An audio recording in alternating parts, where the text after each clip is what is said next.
Good morning guys. Punta tayo dito sa garden ngayon. Tignan natin kung anong meron dito kasi matagal na rin na hindi kami nakapunta rito sa garden. Parang nagtutumbahan na yung mga garlic ko rito . Tignan natin. Okay. Ito ay isang small garlic. Flat lang yan, yun o. Tapos sabi nila pag yung dahon na magiging ganito na pwede na daw, pero tinetesting ko muna kasi ito yung second na na tinanim ko noong December. So December, January, February, March, April, May, June. So 6 na buwan. Yung mga iba 8 buwan bago hina-harvest, pero sabi dun sa garlic farm sa Isle of Wight, basta daw yung dahon. So titignan ko muna kung pwede na.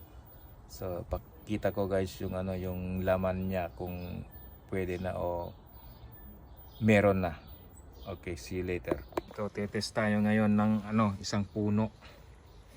Tignan natin kung anong malaki na yung laman.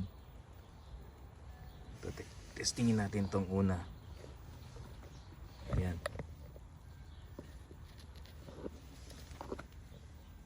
Dahan-dahanin lang natin, baka maliit pa. Oh, meron na nga oh. Oh.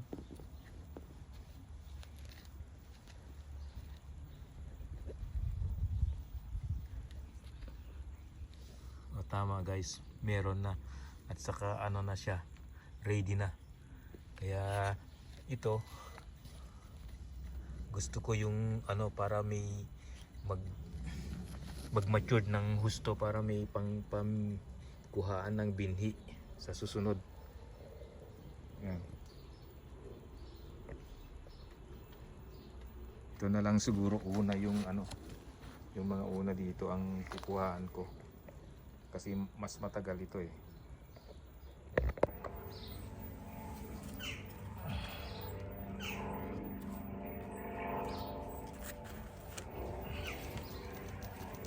Hello?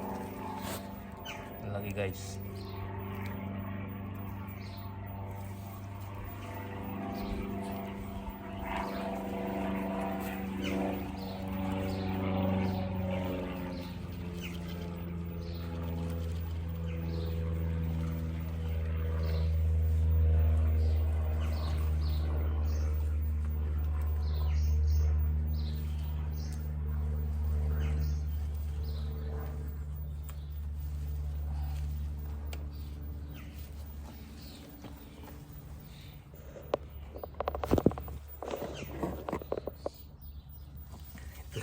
Ito guys, ang nakuha ko.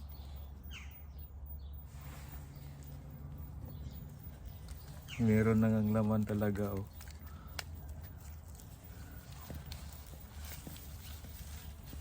Ayan. Bawang ba? Nakakatuwa oh. Ang galing talaga. First time na magkaroon ng ganitong harvest dito sa garden. Bawang. Kaya may libre na bawang kami oh. Kaya kunin natin to.